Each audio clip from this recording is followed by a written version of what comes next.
Let's tell you what's happened today on this dramatic day where unfortunately 42 CRPF Jawans have been martyred in the Kashmir Valley in a terrible attack on the Kashmir highway. The big stories at the moment, a major terror attack in Jammu and Kashmir's Pulwama.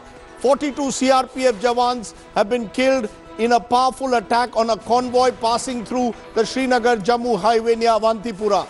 The Jaish-e-Mohammed claimed responsibility for the attack when a bus carrying a suicide bomber hit the CRPF convoy. The driver who carried out the Fidain attack has been identified as Adil Ahmed, alias Waqas, commando from Pulwama. Prime Minister Narendra Modi, Home Minister Rajnath Singh have condemned the dastardly attack. The Prime Minister in his tweet urges the nation, he says, to stand with the families of the martyrs. Rajnath Singh will be scheduled to visit Srinagar tomorrow. The Congress party has questioned the manner in which the Narendra Modi government has handled terror. New General Secretary Priyanka Gandhi urged the government to take concrete steps to ensure that the terror attacks don't happen in the future. Spokesperson Randeep Surjewala saying the compromise of national security by the Modi government continued unabated. Let's first listen in to Rajnath Singh, the Home Minister of the country. He's been speaking a short while ago. What did he have to say on the latest and the worst terror attack in Kashmir in years? Listen in. आज कश्मीर में हमारे CRPF के बहादुर जवानों पर जो आतंकवादी हमला हुआ है वो पाकिस्तान स्थित और उनके द्वारा संरक्षित आतंकवादी संगठन जैश-ए-मोहम्मद ने किया है, जिसकी मैं और सारा देश भर्त्सना करता है। इस आतंकी हमले का समुचित जवाब देने के लिए सारा देश एकजुट है। हम अपनी जिम्मेदारियों को अच्छी तरह समझते हैं और देश की जनता को यह भरोसा देते हैं कि इस पर जो भी कार्रवाई करना आवश्यक है उसे करने में हम कोई कसर नहीं छोड़ेंगे। सीआरपीएफ देश का एक बहादुर और अग्रणी सुरक्षा बल है। देश की सुरक्षा और संप्रभुता की रक्षा के लिए इस बल ने समय समय पर बहुत कुर्बानियां दी हैं। जम्मू और कश्मीर में शांति और व्यवस्था कायम रखने में इस बल के योगदान की जितनी भी प्रशंसा की जाए वह कम है। आज कृतज्ञ भारत उन सभी वीर जवानों को जिन्होंने अपने प्राणों का बलिदान दिया है, उन्हें अपनी श्रद्धांजलि अर्पित करता है तथा इस कठिन घड़ी में उनके परिवारों के साथ पूरी तरह खड़ा है। हम शांति और अमन को भंग करने वालों के नापाक मंसूबों को नाकाम करने के लिए पूरी तरह से दृढ़ संकल्पित हैं। हम देश को आश्वस्त करना चाहते हैं। Let me go straight across to our correspondent who covers the Home Ministry. Kamaljeet is joining us to find out what exactly now are the government's options. Kamaljeet, we are hearing that this entire operation was conducted by the Jaish-e-Mohammed, the Pakistani-based organization. I want to understand from you, when the Home Ministry says we will give a muh-tod jawab, what exactly is the Home Ministry? What are the options, given the fact that in the past too, we have tried to neutralize terrorists operating out of Jammu and Kashmir? What exactly are the government's options now? In 2016, we saw Uri attack, and remember, now we've seen a similar attack, only it's much worse. The number of killed is 44 now. Rajdeep, that's a huge number, and obviously there's a local militant who's now involved, Adil Ahmed Dar, who's from Kakpura. So again, talking about how Jaish has managed to not only infiltrate the terror group inside the local population, but also managed to get a Fidain. Just a few meters away, it was Letpura, group center of CRPF, which was under a similar attack by 3 Fidains. 2 of them were locals and 1 of them from Pakistan. But the fact is, more locals are now joining and becoming Fidains. The other part is, what does Home Ministry now really do? Do we really have that sort of capability to rein in the youth who are actually joining hands with terror groups in Pakistan? That seems to be a key concern. When you're hitting at Pakistan and yet not being able to rein in the youth, that seems to be pointing out towards the fingers at your own self. Now, security forces have been fighting this fight for almost 30 years. It's almost 3 decades, Rajdeep. But again, tough situation ahead of Home Ministry. We've seen a surgical strike. Will there be a surgical strike yet again? Remember, Rajnath Singh has taken the name of Jaish-e-Mohammed, saying it is the people operating in Pakistan who are handling these particular people. So again, very clearly, Pakistan on the radar. Will there be surgical strike part 2? So tomorrow is the time where there will be CCS. And remember, some hard decisions will have to be taken. This is an election year. BJP can't let it just go. Okay, so there's a cabinet committee on security which will be held tomorrow, which will look at options that are there at the moment. Remember, in September of 2016, the Indian forces had actually gone into territories across the line of control and the surgical strikes had taken place at the time. But the fact is, terror still continues. What exactly happened today? How did the CRPF Jawans become so vulnerable to a terror attack like this, where a suicide bomber carrying a car went and targeted one of the convoys? Take a look at what happened in Pulwama today. The biggest terror attack ever on security forces in Jammu and Kashmir in recent times. An explosive-laden car suspected to be run by a lone Jaish-e-Mohammed suicide attacker rammed into a CRPF convoy at Gundipura area in Pulwama's Avantipora. The deadly explosion, reportedly triggered by a remote device, blew the attacker's car to smithereens. The impact of the IED explosion was so intense that body parts of the victims and their belongings were strewn all across the blast site. Terrorists hiding in the vicinity also opened fire at the CRPF convoy after the suicide ambush. The mind-numbing images from the blast site showed the severity of the strike. The CRPF vehicle, one among the 50-vehicle convoy, was badly damaged with the impact of the blast. Report of possibility of IED usage was also there, that was shared, but it is not a specific intelligence. So somebody mentions that it could be an attack by a bomb-laden car or something. It's too premature for me to confirm it. The death toll may rise, as several among the injured Jawans were seriously hurt. The Jaish-e-Mohammed claimed responsibility for the attack, the first ever vehicle-borne suicide attack in years. The Pakistan-based terror group floated by UN-designated terrorist Masood Azhar claimed that a Jaish-e-Mohammed terrorist, Adil Ahmed alias Waqas, from Pulwama, drove the car used in the alleged suicide attack. CRPF convoy, which was coming from Jammu and going towards Srinagar, was attacked. We have suffered damage to the vehicle as well as to the men. There is an explosion, and what is the nature of explosion, how it has happened, what led to this explosion, these are all subject of investigation. The terror strike once again reinforces the cross-border terror emanating from Pakistan. This is the convoy that was attacked earlier in the day in Avantipora, which is just a few hundred meters away from this spot. We're bringing to you these exclusive visuals of the convoy, which was stopped till now. It is one of these buses which was traveling in this convoy that was targeted by those attackers. In fact, a car bomb was used to ram into one of these buses. With cameraman Tariq Shujaul Haq in Srinagar for India Today. And let me go to Shuja, who's joining me at the moment from Srinagar. Shuja, I'm presuming now that the situation still remains tense. Give us a sense of what's happening on the ground, particularly around the area in Pulwama where this terrible attack has taken place.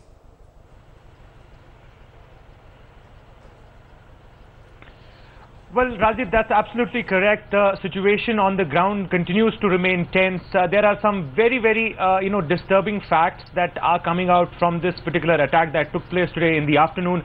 One, of course, the biggest point that, everybody is talking about is the fact that how such a, car bomb attack was, mounted by these attackers on the security forces. This is happening after decades in Kashmir Valley. In fact, last time we had seen an attack like this, where a car bomb was used was in 1990s, and even that point of time it wasn't of this magnitude. The other factor that close to 200 kgs of explosive material is possibly that the security experts are believing was used in it is another very shocking and startling fact in it. Of course, the worrying sign is that they use this spot and the timing, which gives you the indications that they had all the information about the passing of these vehicles, which was one of the biggest columns, which was traveling on this highway at this point of time. And the all of these points, and the individual who was involved, very worrying sign at this point of time. And the individual who was involved is a local Kashmiri. He was the one who was the Fidain in this operation, supported by the Jaish-e-Mohammed.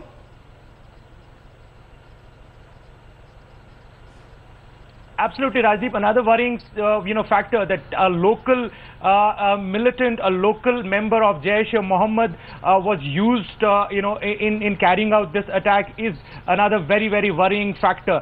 We saw how the Jaish-e-Mohammed outfit, put out his video immediately after this attack was carried out. This is something that, again, the security agencies and the security establishment will need to ponder upon, because earlier we have seen Fidain attacks taking place in the valley, but in most of those cases it was the foreign militants, foreign attackers that would carry out such attacks. But here is a local boy, a boy from South Kashmir in itself. That in itself is a huge cause of concern.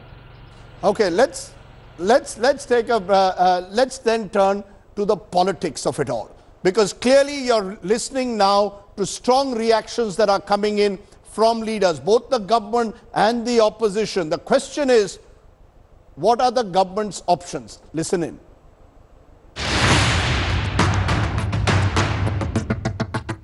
The terror attack in Avantipora, the worst in Kashmir in many years, has jolted the government. The first reaction came from Minister of State V.K. Singh, who vowed revenge. Prime Minister Narendra Modi reacted soon, tweeting his resolve to punish the terrorists behind the attack. The sacrifices of our brave security personnel shall not go in vain, the PM said. We will not spare these murderers, killers. We will hit them hard. Each and every terrorist in Kashmir Valley will be neutralized. करीब 2500 जवानों का काफिला उधर से गुजर रहा था और बर्फ पड़ी हुई थी और वहां पर ब्लास्ट हुआ और हमारे जवानों की शहादत हुई है। शहादत का बदला आतंकवादियों से लिया जाएगा। Congress President Rahul Gandhi called the attack cowardly. His sister Priyanka said she feels the pain of the families of the victims. और मैं उनके परिवारों को कहना चाहती हूं कि इस दुखद घड़ी में एक एक देशवासी आपके साथ है। हम सबको बहुत दुख हुआ है। आप हौसला बनाए रखें। आपके साथ कंधे से कंधे मिलाकर हम खड़े हैं। The Congress, however, questioned the Modi government's policy on Kashmir. ये कश्मीर को कंट्रोल नहीं कर पा रही है। मैंने पहले भी बोला है और आज भी बोला है, इतनी बड़ी दुर्घटना हुई, ये खाली ये लोगों को ये कहते थे कि हमारी जब यूपीए सरकार की जब हम लोग थे तभी हमारा एक सिर लेके गए तो हम 11 सिर लेके आएंगे बोलते थे। ऐसा बोल के ही उन्होंने सब खत्म किया है। Former CM Mehbooba Mufti, whose government in the state was dismissed several months ago to impose central rule, urged the Modi government to hold talks. Modi ji, nation wants to know, why do you continue to compromise on national security in this fashion? After Uri, this is the biggest second terror attack on Indian soil. When will the 56 inches chest really grow forward to defend our borders and to defend our Jawans? The Modi government has been following a muscular anti-terror policy. It remains to be seen how it responds to the attack in Avantipora. Coming in an election year, it can't afford to be seen as weak in handling terror. Bureau Report, India Today. Let me go now to the Member of Parliament as well as the Minister in the Prime Minister's office, Jitendra Singh, who is from Jammu and Kashmir, joins me at the moment. Jitendra Singh, your first reactions to what we've seen today, this terrible, terrible day where more than 40 CRPF Jawans have been killed in this terror attack. No, as has already been described, this is of course a dastardly act performed by in desperation by terrorists on the run. And as has been already said by from the highest quarters that this is going to be event, this is not going to go scot-free. But having said that, let me also add over here, and I think you are the right medium to convey that I think it's high time the nation should unite to also raise their voice against some of those amongst us, the so-called mainstream politicians based in Kashmir, who are always apologetic, even in your channel, while reacting to such acts of terror. And I think that's seen nowhere else in the world. You have a bottom line to protect the sovereignty of the nation. And here we have a bunch of politicians and even the so-called intellectuals amongst us, or shall I call them mediocres with intellectual pretensions, who are always half-hearted in condemning these attacks. And there is a deep vested interest in the continuation of this Pak-sponsored militancy on the Indian soil, whether it be the political, those belonging to the political class, or those trying to write a book and make a good fortune on Kashmir. I think this is something which is to be given up, and this is something which is never seen anywhere else in the world. Mr. And Jitendra if Singh, those of these politicians who have been apologetic all along are actually, and if those who have hesitation and who have enjoyed ministerial berths are still political functionaries, and they don't lose a moment in pointing an accusing finger against the security forces, but they don't neither have the courage nor the courage of conviction to call a terrorist a terrorist. If they have even an iota of ethics or morality, at least let them first give up the cordon of CRPF personnel surrounding them to protect them from the terror attacks. They have the cheek to be protected by the CRPF personnel for whom they do not have the courage to express a word of sympathy. I want to ask you a straight question. On a day like today, where this country has lost 40 Jawans, are we going to play politics? Are you going to use these kind of words, sir, with due regard? You seem to be suggesting that terrorists seem to be emboldened because of political parties in the valley. May I remind you, sir, and I don't want to politicize this today, your party has been in alliance with the National Conference and not too long ago with the PDP. Are you saying that the politics is responsible for the terror? Is that what you are really going to say, sir, today? No, without politicizing. In fact, your question is tending to politicize it. My response will tend to depoliticize it. You are politicizing it, now, sir. I do not want to get into the discussion of why BJP entered into a coalition by PDP, because that was a mandate dictated by the people of this state. Having said that, we'll have a separate discussion, and I'll tell you how to depoliticize that. Now, as far as this issue is concerned, there has been in the last 30-40 years a trend among the Kashmir-centric political parties. I am not talking only about the National Conference of PDP, I am also talking of the Congress party. The Kashmir-centric Congress leaders also are apologetic because they have developed a vested interest in thriving in this political vacuum.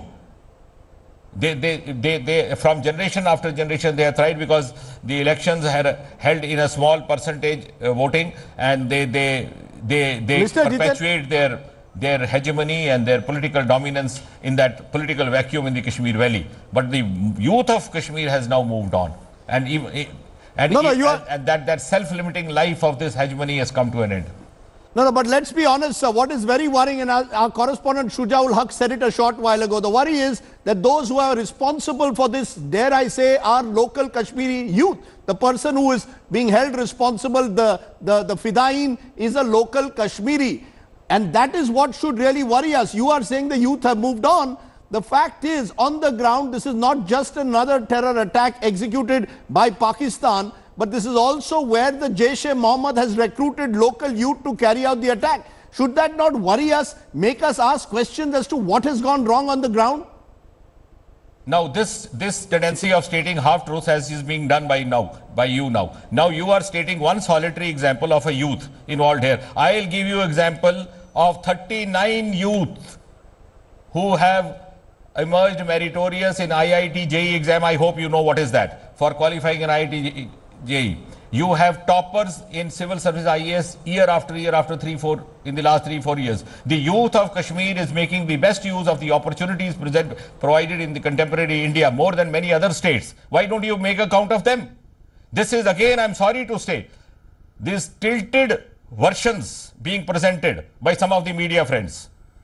Why don't you first give me a count? I'll give you statistics of how many youth have qualified in IIT. even on the day when I am asking you a simple question. I am asking you a simple question. When the NEET examination result was declared, you only started this. You started this. You started this. On the day when the NEET examination result was declared, I was in Srinagar. There were at least 50 youth who qualified for medical colleges across India. Why don't you count them? It is because of the media tendency to count only a solitary youth who has gone astray. Can we come back? And that is also emboldening and creating a vested interest in the continuance of militancy. Mr. Jitendra Singh, on a day like today, can we come back to the core issue? What is the Narendra Modi government strategy now going to be, given the fact that terrorists continue to operate in the manner that they did? 2 years ago, surgical strikes took place, and we believed that the government felt that they had actually got Pakistani-based terror groups on the run. Now you have the Jaish-e-Mohammed using an opportunity like this to target terrorists. I am asking you today again very clearly, what is the strategy, sir, that your government intends to take to ensure, in a sense, that Pakistan and indeed terrorists are given a bloody nose? Now you are again putting a tilted question. You are putting a tilted. You are, yes. I am not. And I am, yes. I'm asking you a straight question. I am asking you also now, because you are putting a tilted question. Now let me ask you, when you say the government has reached out to you, the youth of Kashmir has reached out to India. Nobody forced them. Did you report? Just about 2 weeks back, there was an exam for fire services. There was a band call, there was a hartal call, there was a boycott call by separatists, and there was 100% in spite of that attendance in that fire services examination, competition exam. It is you who are actually typing. It is the youth of Kashmir which is reaching out to India, wants to be a part of the aspiration of India's journey to 21st century. But these tilted questioning also itself is leading to this mayhem. I hope you will telecast. I am going to ask you, sir, who is responsible, you believe, for the continuing violence in the valley? When there is stone pelting, when we see what is happening on the ground, there seems to be visible anger, violence, and your government has to tell us, the country needs to know what exactly is the government, the BJP government stance in the valley. At the moment, there's no Mehbooba government, there's no Omar Abdullah, there's the center. I'm asking you, what exactly do you believe is actually happening in the valley? Yes, I'll tell you. Now I'll tell you. Yes, I'll tell you. No, let me tell you. Now I'll be honest. This is a deeply hidden conspiracy from Pakistan, and those who are responsible include those who are hesitant to count the number of aspirational youth from Kashmir who have made the best of the Indian opportunities, and all only counting a solitary youth who is there and there. I don't know if that might include you as well. Sir, I am not. So on a day like this, I'm going to ask you one more time. What is the strategy of the government, the muscular nationalism that we keep talking about? We have governor's rule in the city. We've had elections where there's been single-digit turnout. I want to understand, when the Prime Minister and others today say they will teach a lesson, what exactly is the strategy? Did the surgical strike have an impact? What is the strategy that your government has today, sir, in the given situation? No problem.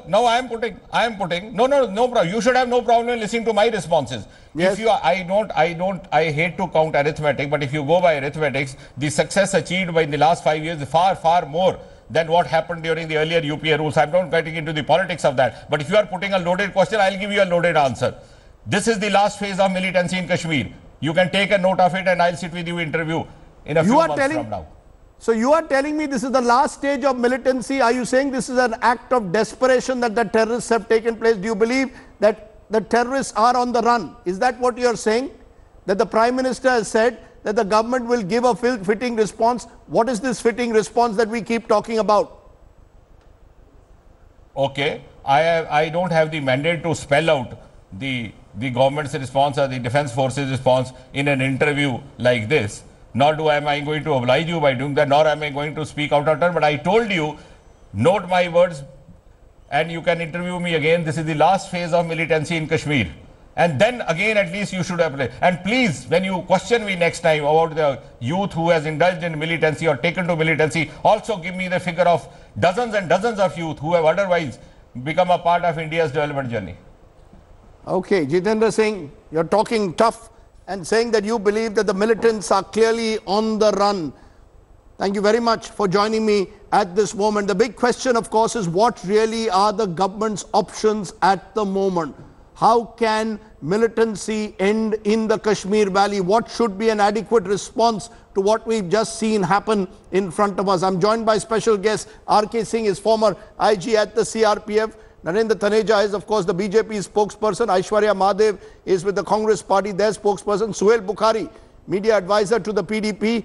Shankar Prasad, former defense expert, also joining me, former military man. I appreciate all of you joining us at the moment. Mr. Singh, on a day like today, when you've lost more than 40 CRPF Jawans, what is the sense that you're getting? Who do we hold responsible today? Who should take some level of accountability?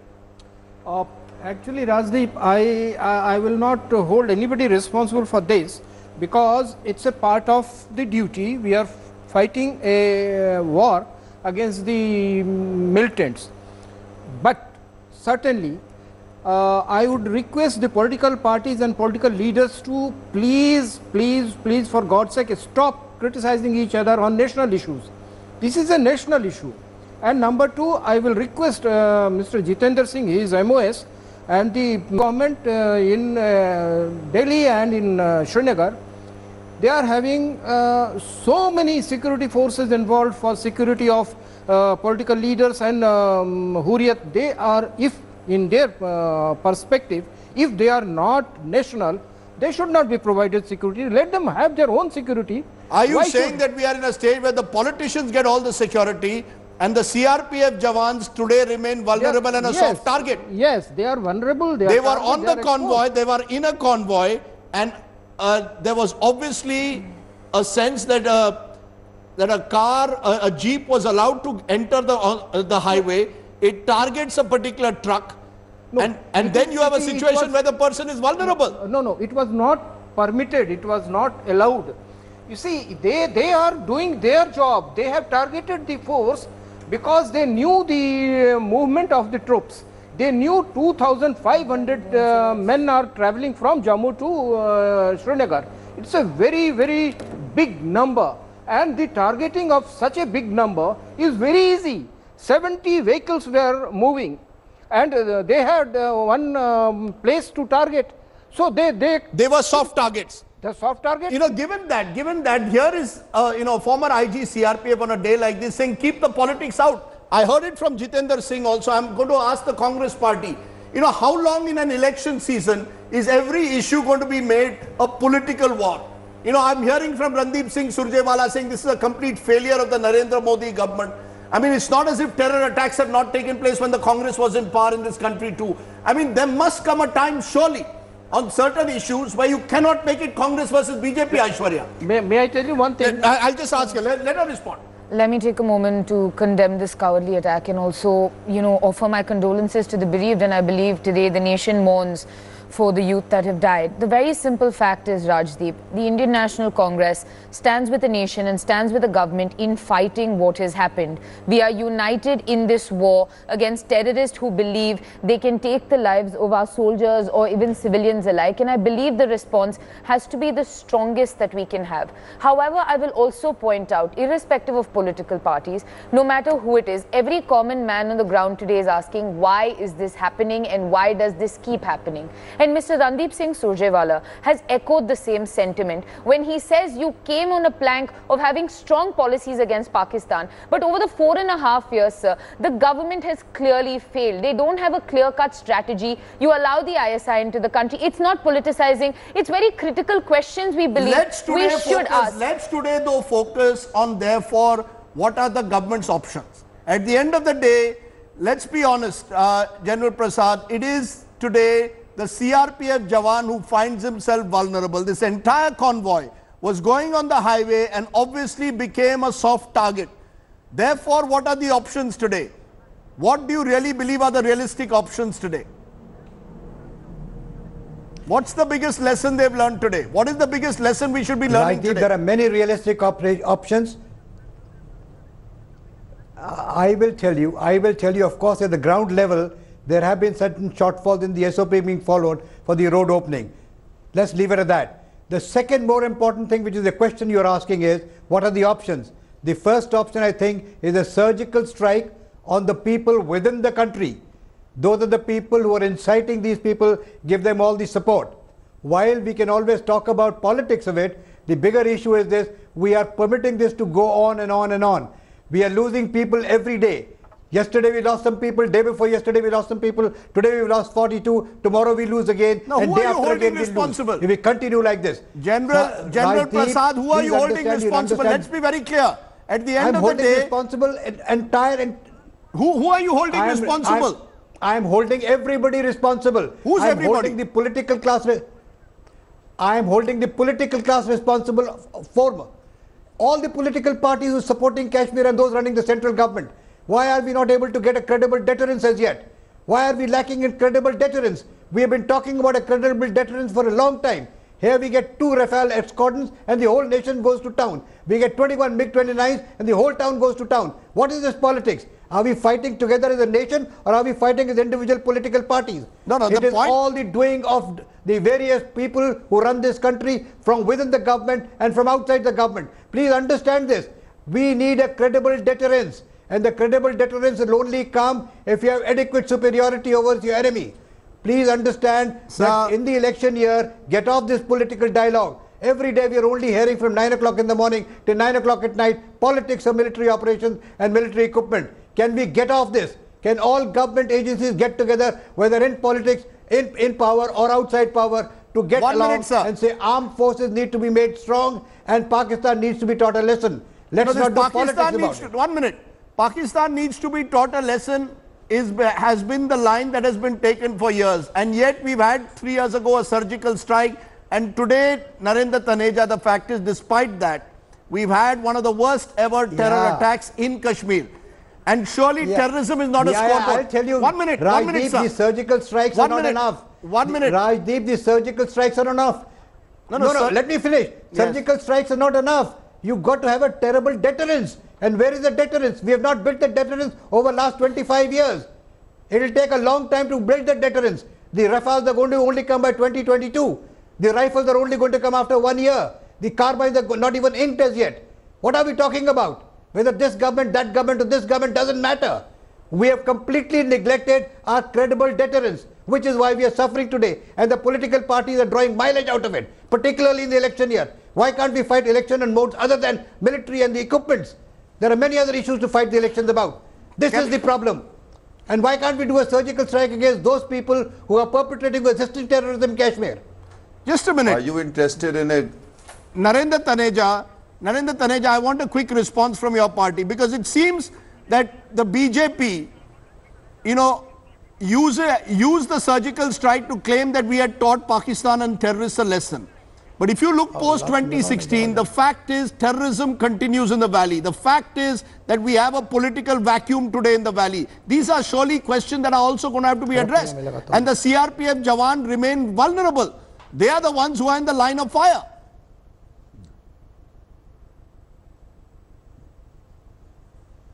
What kind of question is, look, Rajdeep, you understand terrorism is like cancer. It takes, and you know how difficult it is to fight with cancer. If you really want to look at all this, everything in terms of BJP and all that and make it it's very unfortunate. And you are also an Indian, aren't you? And don't you know about Kashmir? You know what has been going on since 1989 in Kashmir. And you also know, and Mr. Jiten Singh also tried to explain to you, that terrorism in Kashmir is the last phase. Wait for some time. Is in the last phase. Kashmir today is far more secure and far more prosperous than ever since 89. That's the reality. You want to ignore it? That's up to you. And you have already concluded an inquiry and you have passed your judgment in terms of why CRP transfer was going like that. Just a minute. Can I bring in Manoj Joshi, who has tracked Kashmir? Just a minute, sir. I don't want to make this Congress versus BJP. Sir, let's not make it Congress versus BJP. I'm just asking questions of whoever is in power. But Manoj Joshi, you've tracked this area for years. According to those who are looking at security in the valley, close to the governor's advisors, including Mr. Vijay Kumar, they claim 250 terrorists have been killed in the last year. 19 commanders of the terrorist groups have been killed in the last year. Should we take what Jitendra Singh is saying, that actually terrorists are on the run, and what we have seen is a desperate act, the last act in a sense, according to Jitendra Singh, that terrorists will commit over the next few months? Is there a sense of desperation among terrorist groups?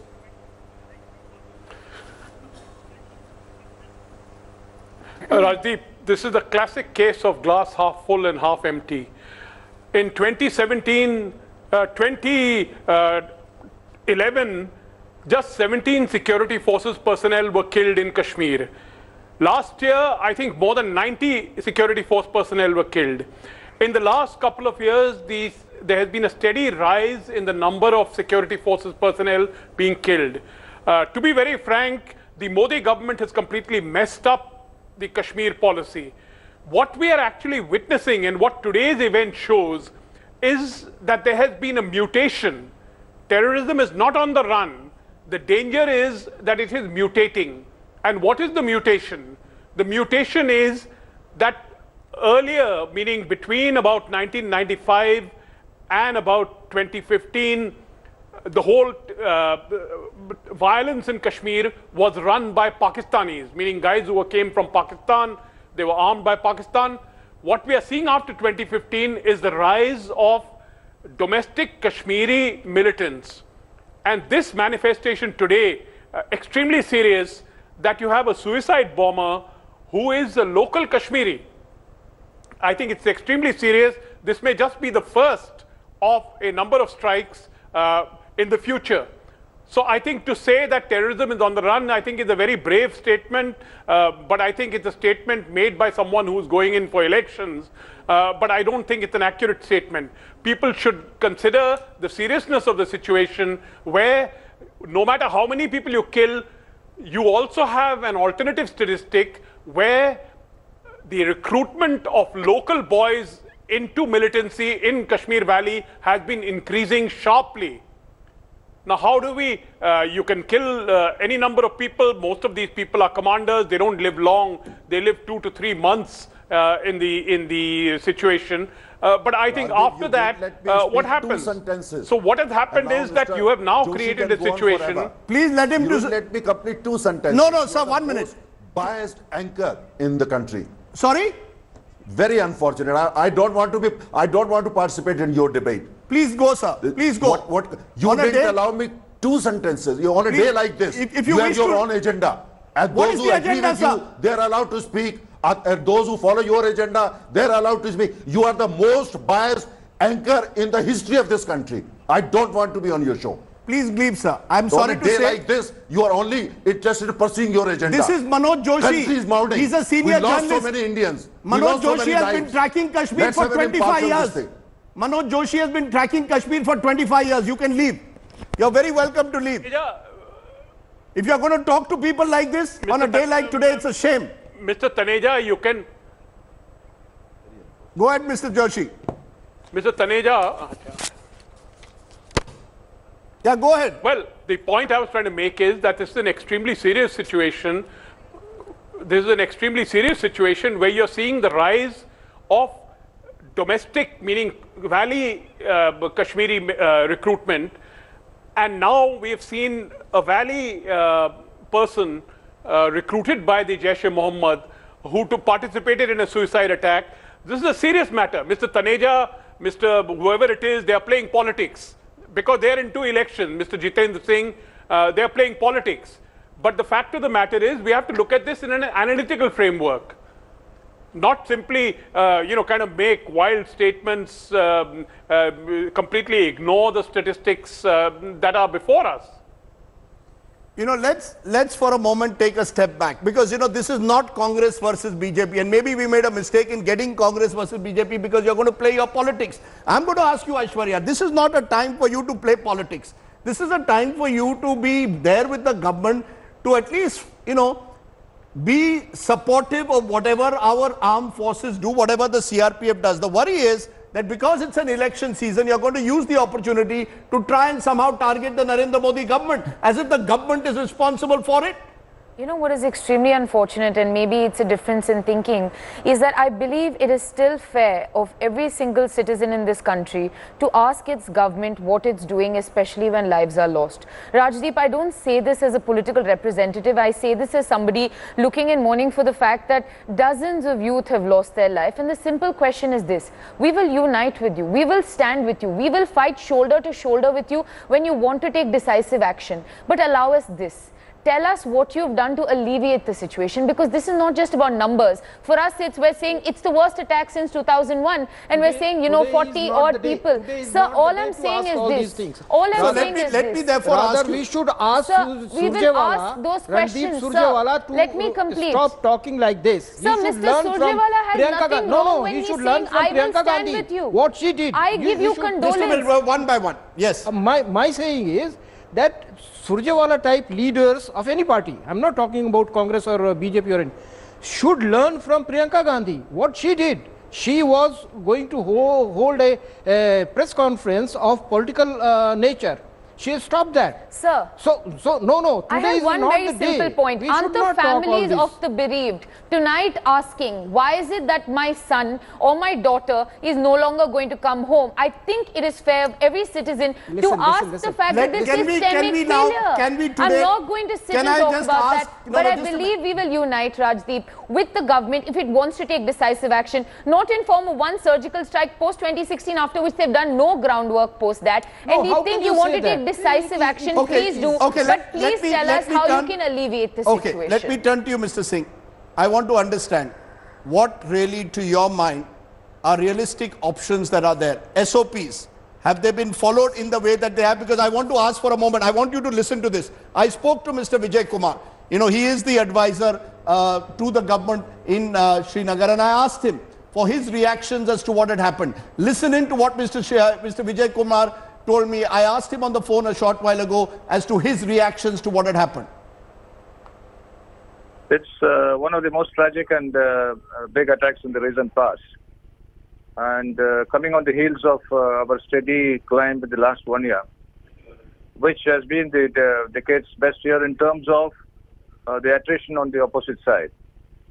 And a lot of senior commanders have been taken away in the last 1 year. About 19 of them, very, very important people. And all the five tanzeems have suffered considerable damage in the last year.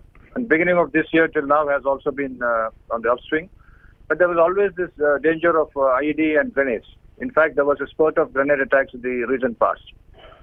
This typically happens in counterinsurgency, that when the pressure is very much on the gun wielders, they switch on to the other modes. But the point was the intelligence was of a general nature and not specific enough to preempt. You're saying the intelligence, sir, was of a general nature, but do you think there was a possible security lapse when such a major convoy with so many CRPF is going down the highway, it gets attacked? Do you believe that maybe there was a major security lapse and that these CRPF Jawans were in a sense a soft target for the terrorists? This is what this is philological kind of conclusion which very often one could arrive at. But being on the inside, I can always say that little more specific and more calibrated intelligence could not have also been reacted upon, because it was not actionable intelligence in that sense. Because intelligence gets refined at every stage, and when it is of a very generic nature, of the whole valley was on the alert. We have what is called 24/7 patrolling and watch throughout the valley. But when it actually converts on ground, you will not be able to find that every square inch there is a cop. So there was a lot of security precaution. That is why we have been able to preempt and we have been able to take down many of the commanders. But then that's all we can say at the point of intelligence on this matter. It was not so specific as to say the convoy. Do you see this though as an attempt by terrorists to strike back, to show they are still around? We've had in the last year, terrorists have been pushed on the back foot, post-surgical strike, number of terrorists killed. But are they still very much, is this an attempt being made by them to remind perhaps the security forces that they still are around and they also have a measure of local support at times? And support from across the border. And support from across the border. It could be both. It could be trying to claw their way up from the brink. And it's a sign of desperation also. because on the one side, when the guns battle becomes a little difficult and delicate, resort to these kind of things is usually it happens. But the difficulty with this kind of IEDs damage, return on investment is quite disastrous, very high. Therefore, it calls for extreme caution and all, even secondary attacks and so on. So we will be at it, and the forces are synergetic enough and strong enough and formidable enough to face it. There have been such cases before. I would not like to sort of underplay it and be dismissive about it. They're quite concerned and focused on what should be done next. I'm hearing the word revenge today from officials and ministers. We are one is very clear that Pakistan-supported terror groups have continued to use these terror, to use groups like Jaish. They've been sponsored. The Prime Minister said the act will not go unpunished. What really are the options today, you believe, for security forces to strike back harder? I will not use any particular phrases or words, but I would say that we are a professional group, and as I mentioned to you, the forces, the best synergetic force is ever available in the nation. It's available in J&K. That's all I have seen in my experience. And therefore, I'm saying we will respond to it in a very calibrated, responsible and professional manner. Very quickly, Mr. Singh, do you believe, therefore, that we've reached a stage where the options are limited unless Pakistan-based terror is stopped? That the real problem is Pakistan-based terror. These groups have been fed by terror which is being sponsored from across the border.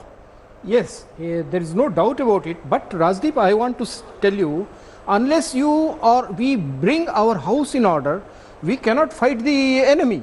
So our house has to be put in order, and our house is Kashmir, where we are allowing the anti-nationals, the Hurriyat conference leaders, those who are earning money, those who are making money and doing many wrong things. Anti-national statements are being given. If we can't control them, then how can we fight Pakistan, who is a... So General Prasad, what in conclusion do you believe are our options vis-a-vis? Manoj Joshi, what are our options vis-a-vis Pakistan? What are our options you believe vis-a-vis Pakistan at the moment? Realistic options. Well, we don't have much leverage with Pakistan currently, to be very frank. Number two, we can't go to Uncle Sam because Uncle Sam is making up with Pakistan because of Afghanistan. So third, we can go to China, but as China has been very difficult on the Masood Azhar case, they have not been obliging us. So I think the Modi government may have to think of another surgical strike, but this is a very high risk proposition. Surgical strike is not going to be like the movie. It's not going to be Bollywood. It's really hard stuff, and I think the government is going to think very hard, because the last time they did the surgical strike, it didn't work. There was immediately 1 month after the surgical strike, there was an attack in Nagrota, the headquarters of 16 Corps. Subsequently, there were attacks across the border. We didn't respond. There was no response. The thing with deterrence is that once you decide that this is your deterrent action, you've got to repeat it time and again. So the time has come. If you think surgical strike worked, then we need to do it again. And we need to do it again and again and again. But does the Modi government have the guts to do it? Well, clearly what you are saying, therefore, that it cannot be done through a single surgical attack. This will have to now become part of a sustained strategy to ensure that terrorists are sent out a firm lesson.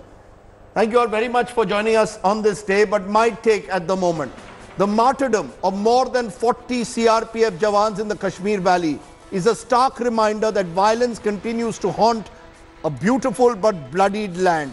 That we have a neighbor in Pakistan who continues to sponsor terror with impunity is a large part of the problem. How long can Pakistan live in denial when it continues to allow groups like the Jaish to flourish? Groups that have been globally identified with terror. The latest attack is evidence of both the audacity and desperation of the terrorists and their sponsors. It also reveals the limits of a military political strategy that has only ended up alienating many Kashmiri youth, some of whom are now fertile ground for the jihadists. 2 years ago, the Narendra Modi government sought to send out a tough message to terrorists with a surgical strike inside Pakistan after the Uri attack. But a muscular policy is not a long-term solution to the festering wounds, or indeed to control a neighbor whose army is determined to wound the Indian state. Several government ministers have today spoken of revenge, but let's be clear, there are no magic bullet solutions here. Yes, we will kill more terrorists in the months ahead, but as we've seen in the past, this isn't a scoreboard where success can be measured by number of terrorists killed. In election season, muscle flexing comes naturally to netas, a political vacuum in the valley and a hostile neighbor. We need an answer within Kashmir and a befitting response to Islamabad too. Warmongering comes easy, war doesn't. Use the iron fist, but not as a knee-jerk response. Keep up the josh, but not at the cost of our hosh. Think about it tonight, on a day when we mourn that more than 40 CRPF Jawans, anonymous but brave Indians, have become soft targets of a terror attack. It's a reminder that Kashmir is still a land which is prone to violence. Life is not easy for a CRPF Jawan. And at some stage, Pakistan will have to be woken up. It cannot remain in denial tonight. Thanks for watching. Good night, goodbye. Thanks for watching the video. For more such news and updates, please like, share and subscribe to India Today. Also check out our other great videos from our channel. We know you would love to.